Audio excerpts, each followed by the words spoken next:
This is Joshua Hatton with One Nation Under Whiskey Extra Edition.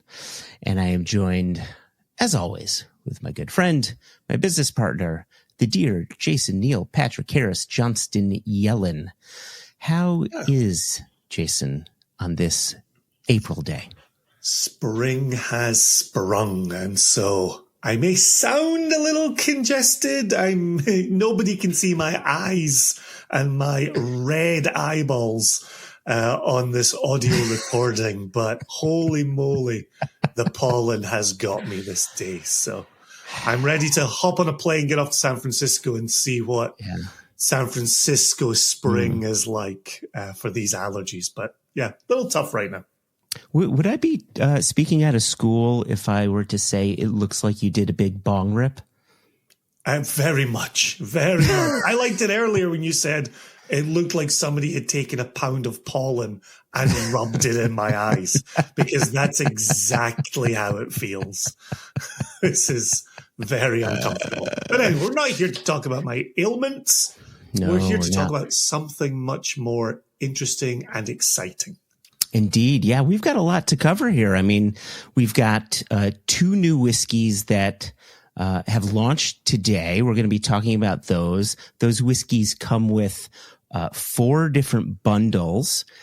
And one of these whiskeys actually come with a special interview that we're going to be introducing. Yeah, that was very cool. Right? Yeah, a ton of fun. Really shows the relationship we have there. Yeah. Indeed. So let us first talk about these two releases. I'm going to lead first with our Lochranza, aka Isle of Arran. This is a peated Isle of Arran, distilled at what's now called, the Lochranza Distillery. Indeed.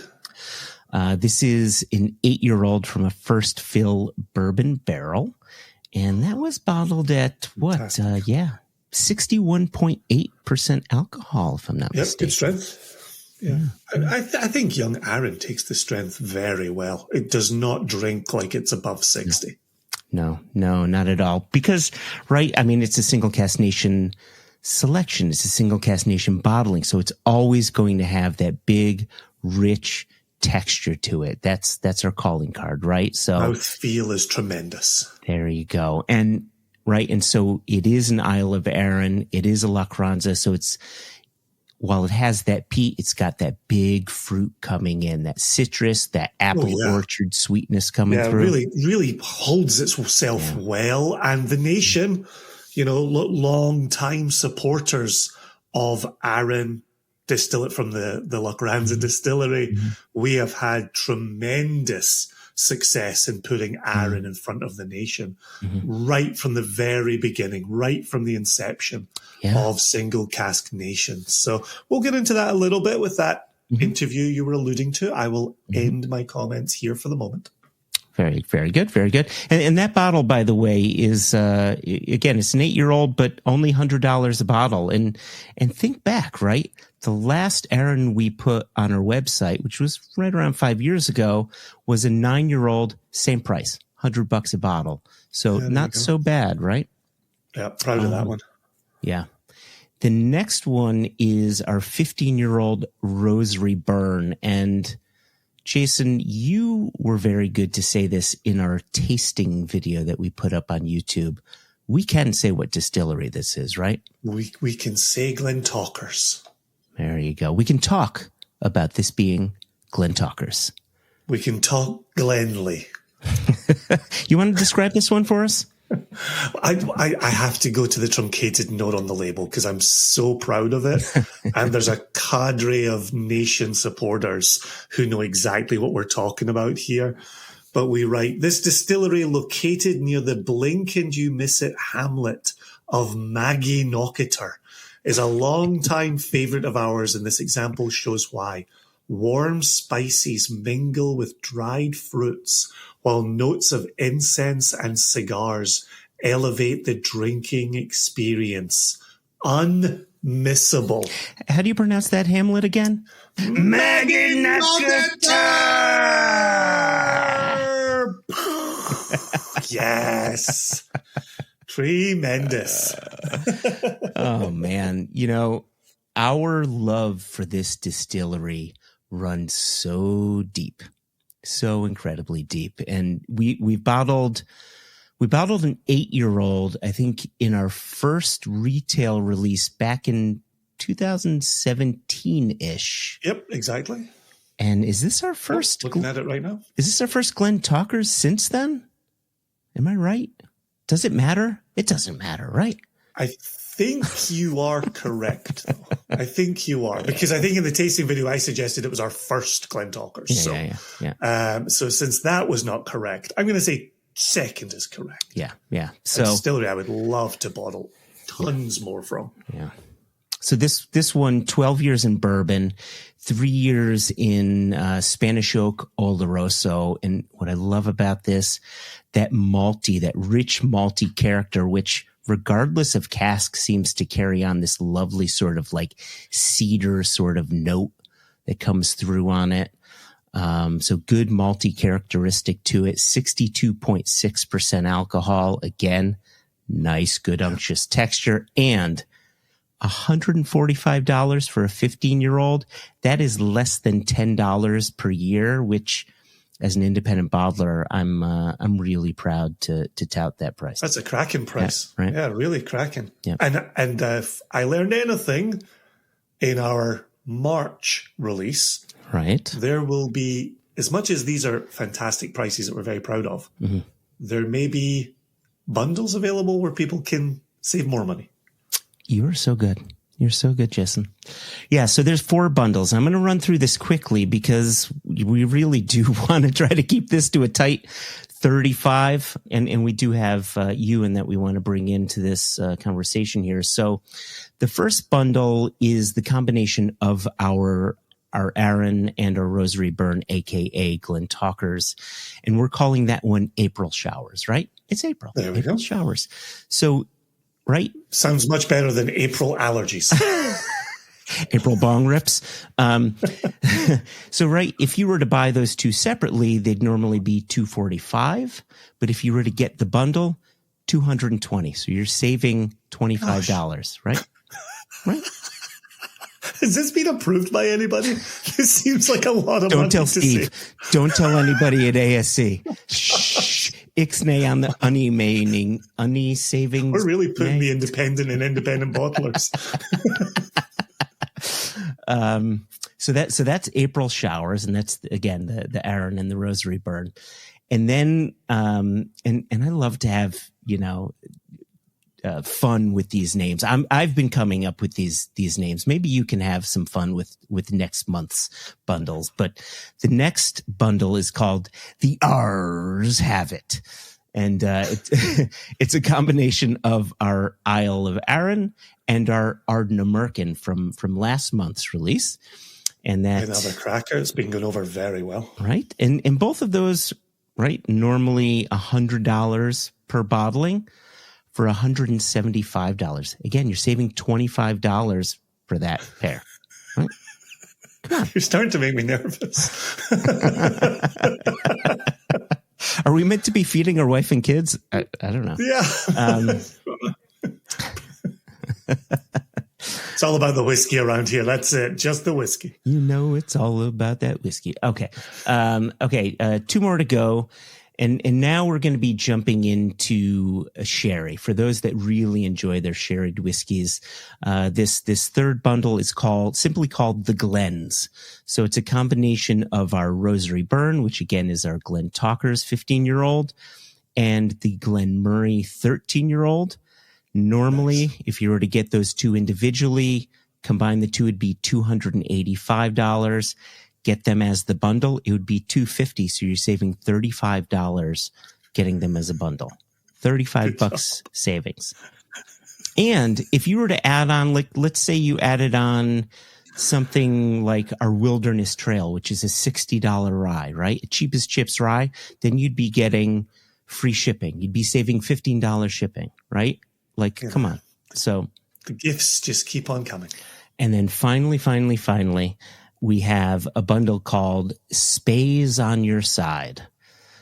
I don't know, that name's kind of I grew up with this this news guy who was called Mike Boguslawski, and he would say, "My name's Mike Boguslawski, and I'm on your side."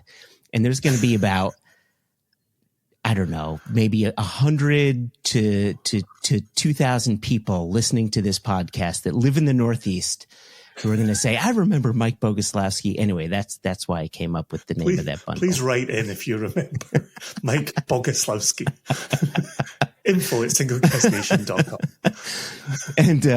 And so that's a combination again of our Rosarie Burn, Glentauchers 15-year-old and our Tormore 10-year-old. And if you were to buy those individually, the combination would be $245, but as a pair, as this bundle, it's $215. So you're saving $30, right? Holy macaroni! That's really excellent. That's one of the aspects we've always been so proud of in the nation is our pricing, and listening to the numbers on these bundles. That's remarkable. Another thing, if I may, Joshua, that we've always been very proud of is our relationships, our spirit of collaboration. Correct. With the nation. And I think in today's very quick, extra length interview with Euan Mitchell from the Isle of Arran Distillers, he oversees Lochranza and he oversees Lagg, we get to talk a little bit about our long-standing relationship, and we get to hear a bit about the evolution of distilling on the Isle of Arran, which I grew up across the Firth of Clyde from, and it is near and dear to my heart. So with your permission, Joshua, we will send it over to ourselves with Euan. Permission granted.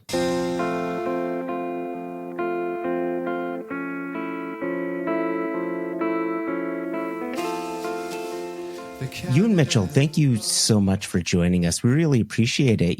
Today we're launching our first Lochranza, aka Isle of Arran, for our U.S. online membership. Our first one in 5 years, right, Jason? Is that correct? You're always a man with a number. All we're safely saying is it's our first since the pandemic. Okay, the first since the pandemic.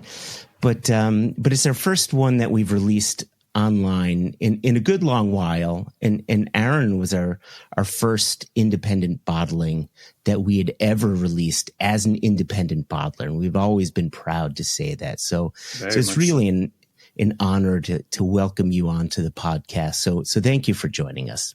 My pleasure. Great to be on with you guys again. So, the Arran story has changed, right? I mean, you guys, here you are, you're celebrating 30 years distilling, which is kind of crazy to think about. I am a man of numbers, and now Arran is quite a distillery of numbers, 3 decades under your belt here. And you've gone through some changes here, right? A distillery doing no peating whatsoever, and then adding in various levels of peating, and then enter the Lagg Distillery, and you've gone back to no peating. Can we talk about the evolution of the Lochranza Distillery and how the introduction of the Lagg Distillery sort of changed your vision of the Lochranza Distillery? Sure. Yeah. Well, I mean, I joined the business in 2003. So the Lochranza Distillery, or as it was probably more commonly known then, the Isle of Arran Distillery, started production. The first run of spirit was on the 29th of June 1995. So we'll have that big 30-year anniversary this summer, and a suitable party to mark the occasion, as you would imagine. And yeah, so I joined the story just shy of 8 years later, or just over 8 years later, 2003. And they were only making unpeated spirit at that time, but there had been some chatter about doing a limited run of peated distillation. Our Japanese importer was kind of promoting the idea that it would be really something unusual and it's something to add to the story if we were to do some peated production during the production calendar at Lochranza. Mm-hmm. So that we kind of considered it, and we thought, well, look, there's no harm in trying it and see what it's like. So the first run of peated spirit happened in 2004, and it was very small, just a few thousand litres, and it was quite lightly peated at that time. I think it was about sort of 12 ppm, around that kind of level. So it was a kind of, as I say, it was just laid down. We didn't pay too much attention to it. I think there was another run of it in 2005, but then it didn't take place again. There was a couple of silent years when we didn't do any. And we kind of really picked the story up again about 2009 after James McTaggart had joined the team. So James, being a proud Iliach, he joined us from Bowmore and was very taken with this idea of producing peated spirit again on Arran. So that's when we started to look at it again and probably take it a bit more seriously, if you like. So we increased the peating level. So initially we moved it 2010. We moved it up to 20 ppm. We felt the lower it was just maybe a bit too subtle. It wasn't and punchy enough really to really make its mark. So we increased it to 20 ppm, and then a few years later we brought in a 50 ppm variant as well. So kind of taking it up a level.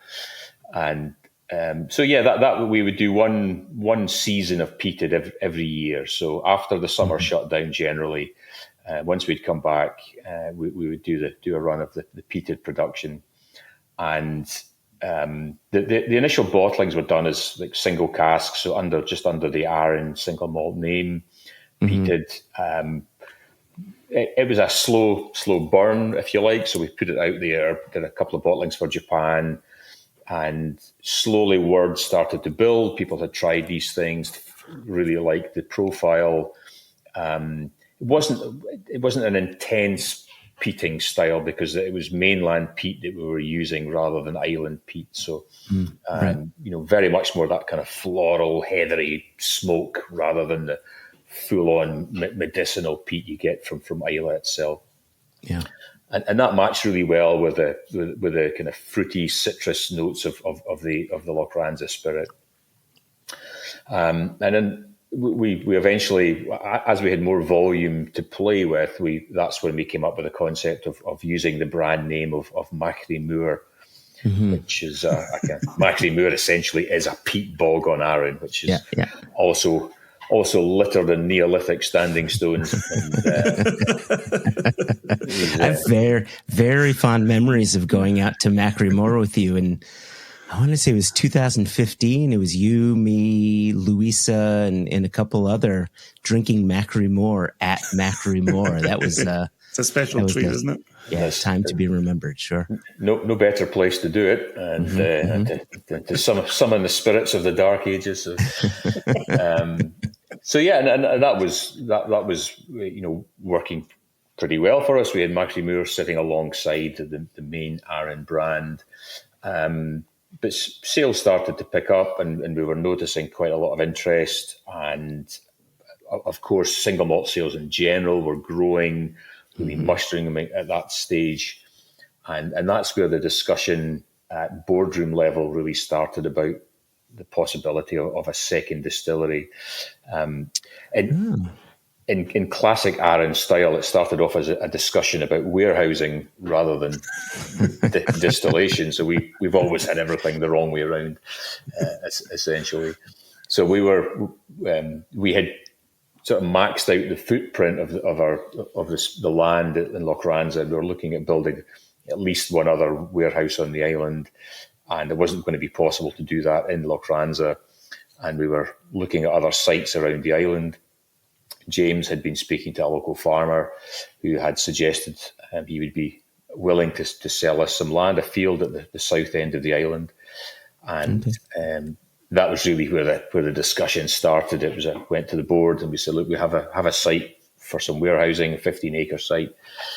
And kind of out of the blue, one of the directors said, well, if we're going to build a warehousing site, we might as well have a micro distillery thrown in there as well.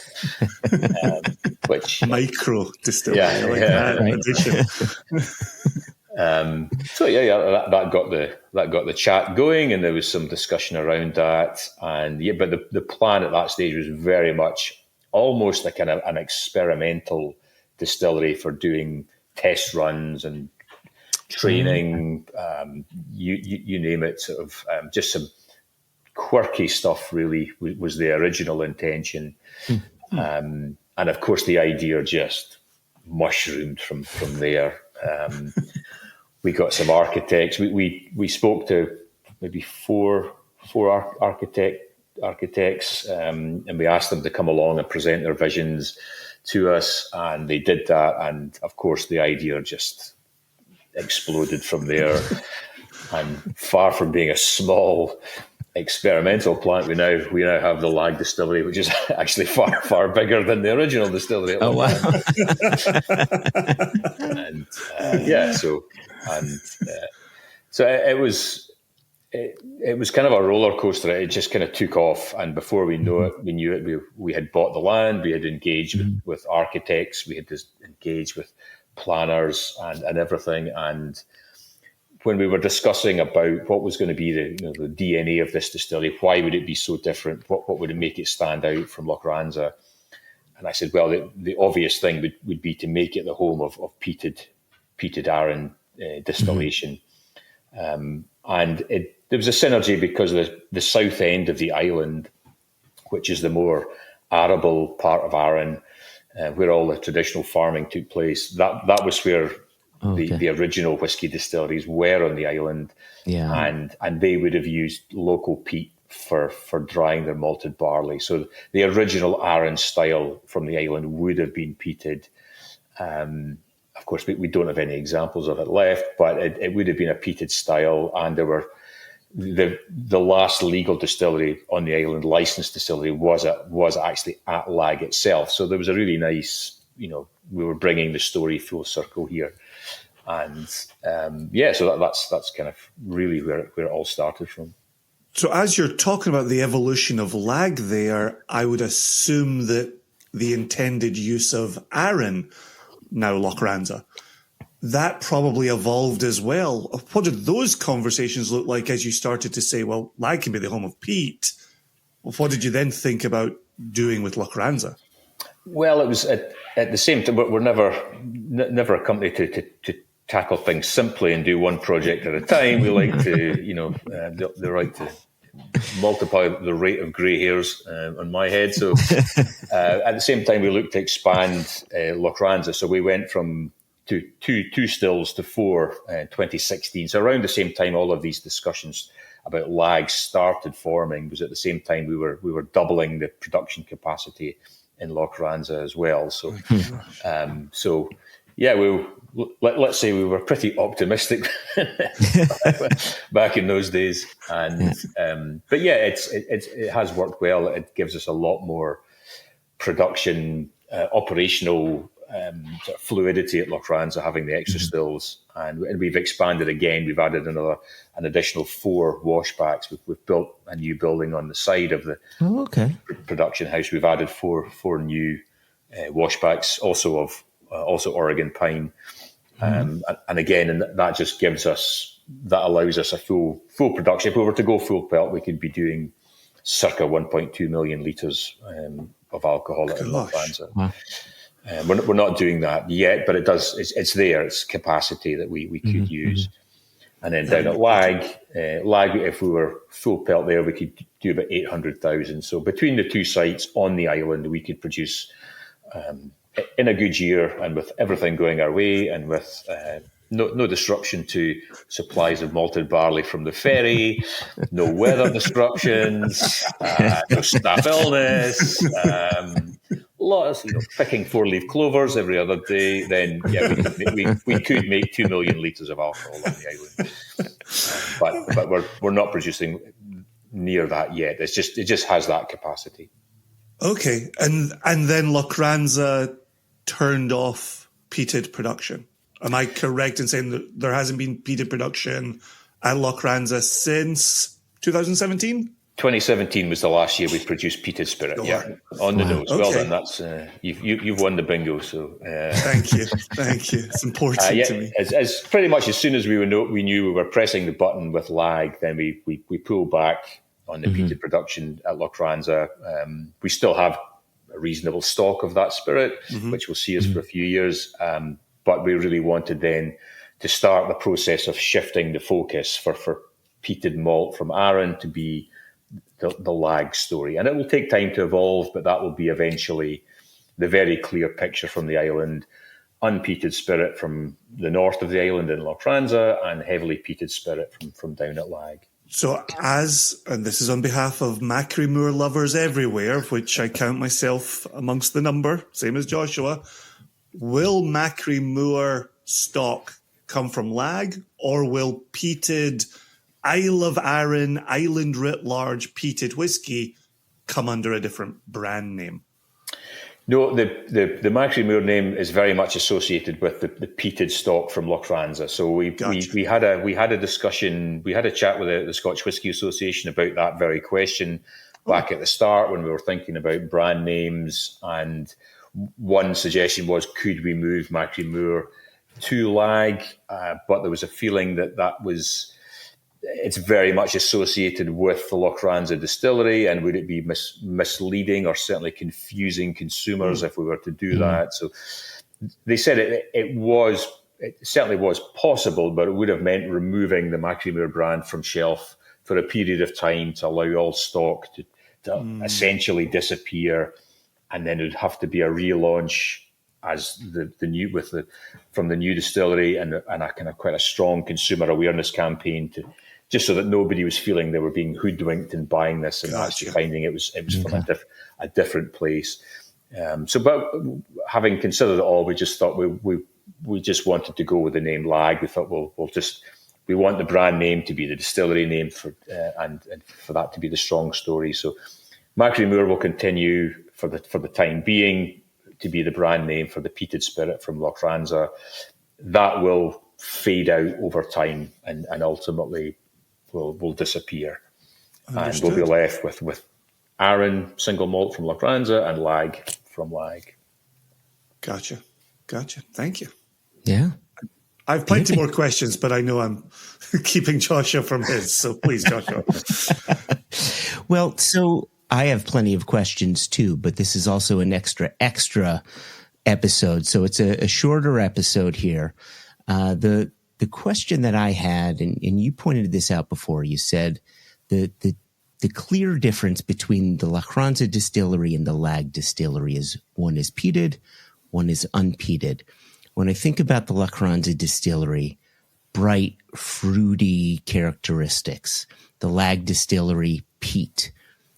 Would you also consider the Lagg spirit to be a fruity style of spirit, or would you consider that to be heavy, meaty, a minerality to it? How are you designing that spirit at the Lagg distillery?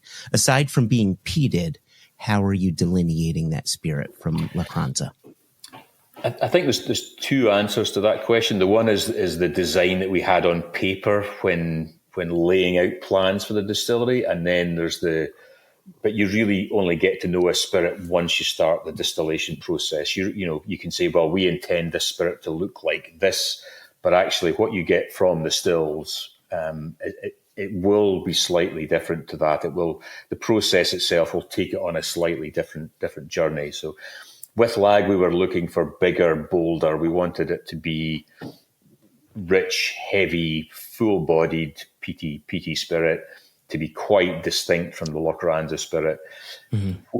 Where we are with it at the moment, after 5 years, I would say that the defining characteristics would probably be sweet peat. So there's definitely a sweetness to the spirit. It doesn't have the same citrus orchard fruit character that you would easily associate with Lochranza. It's more a sweetness there. It's a sort of slight candy sweetness, and then you get the peat coming through in the aftertaste. So again, it's not something that it explodes in your mouth from the first sip. It's more of a slow burn, but then you're left with that residual peat, smoky, sweet, heathery bonfire characteristic as the kind of residual aftertaste. Beauty. So there's a definite sweetness there that was probably more pronounced than we anticipated, but we really like how it's evolving in its own right, and it's certainly very distinctive from Lochranza itself. Yeah, beauty. Oh, fantastic. And in the interest of time, and Joshua is right, we are recording an extra here. I want to bring us back to where Joshua started with his introduction, which is this relationship that Single Cask Nation has enjoyed with yourself, Euan, and Isle of Arran Distillers. And, you know, we've told the story early and often.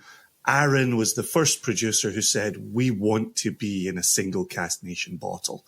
And for two jamokes walking around Scotland trying to get some scotch in a bottle, that was life-changing. So sincere thanks to you and for your belief in Single Cask Nation as well. Yeah. And as I sit here and I look at the bottle that we've just released in the month of April, and I'm looking at November 2015, and I know that around that time, we'd bottled our first whiskey with you, our first cask, and we'd refilled it. We'd then bottled our second cask with you and refilled that. And we continued to age those two casks in the larger ASC warehouse. But one of the things Josh and I were talking about in our tasting video for this Lochranza release was November 2015. Was there still a 20 ppm spirit going into cask at that point? I remember talking to James, and there was some points at which it was around 20. There were some points it was around that 50. And I think the two casks that we filled, one of them is 20 and one of them is 50. And I'm curious, and I know I'm asking you to cast your mind back to November of 2015, a healthy decade ago.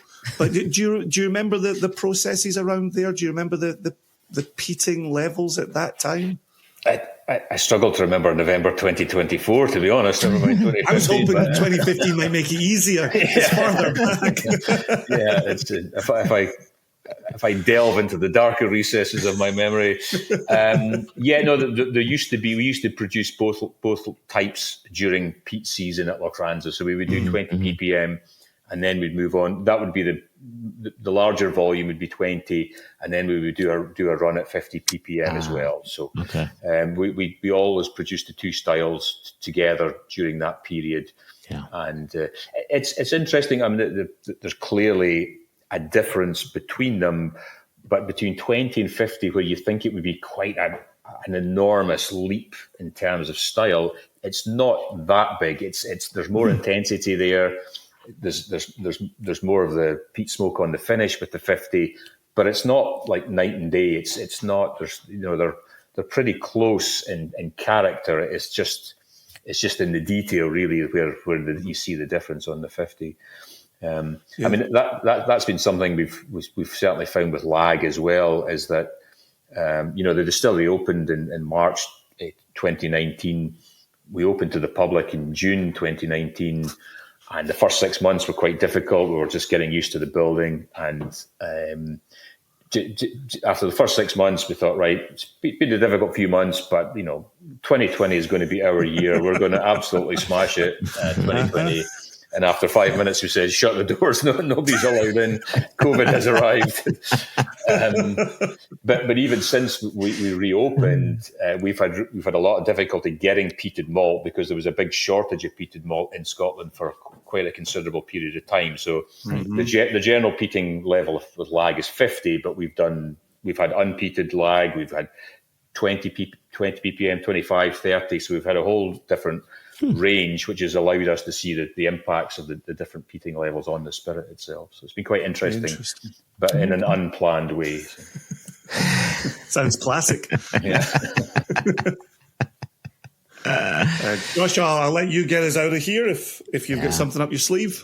I've got nothing up my sleeve other than a huge thanks, Euan. Absolutely, Euan. Yeah, no, it was always a pleasure dealing with you guys, and as I say, we totally bought into the passion that you brought to the story from day one, and it was an easy easy decision to us in terms of working with the casks. And no, you've just gone on to strength from strength. So as we say over in these parts, lang may your Limerick. Thank you, sir. Thank you. Thank you. Yeah, the nation has supported Arran so well, even to the point, again, in the tasting video, we talked about the 2-minute sellout of our last Arran during the pandemic. But times have changed, but I want to see that Arran passion in the nation again. And so to have you on here to share your experience with now the 2 distilleries means the world to us as well. So thanks for making time for us. And it's always a pleasure sitting down and chatting with you. Likewise, and I'm sure this new release will go down really well with your followers. Cheers. Cheers.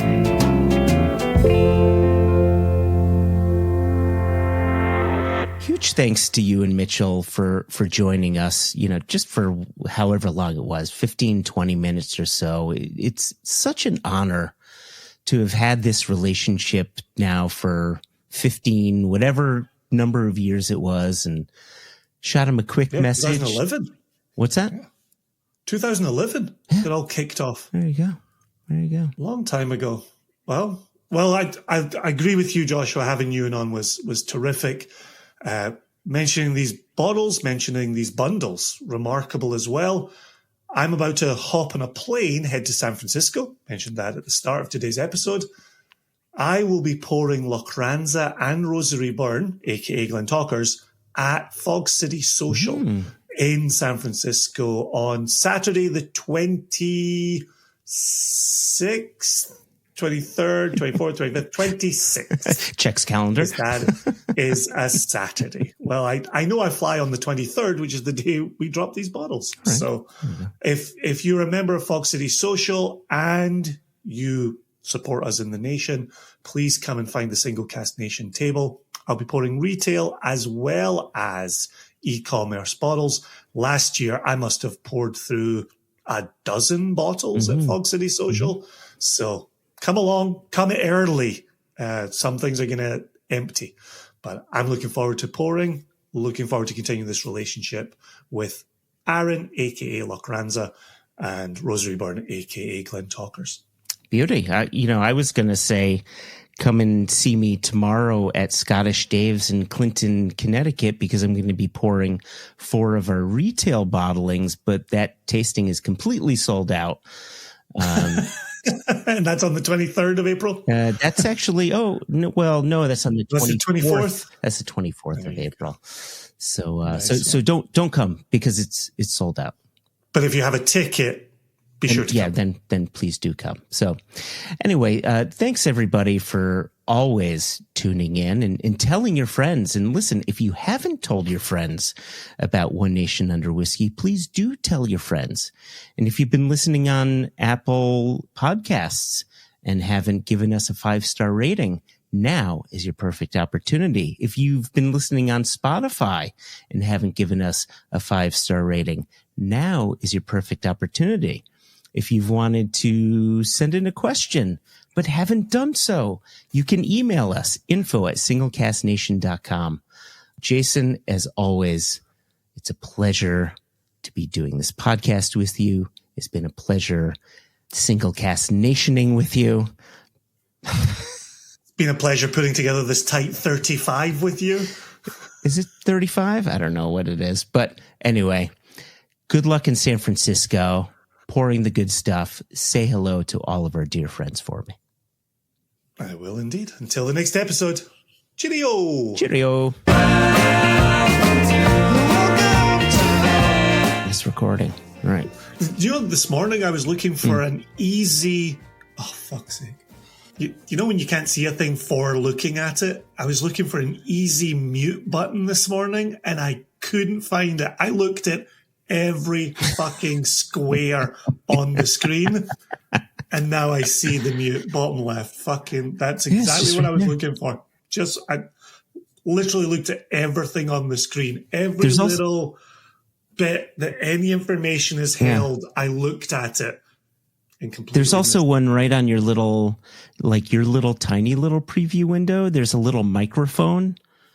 And you could just tap that, and then and I okay. can even make you shut up. Watch this. Go ahead. Talk if you want. Blah, blah, blah, blah, blah, blah. Anytime I want you to shut up, I just click that. Boom.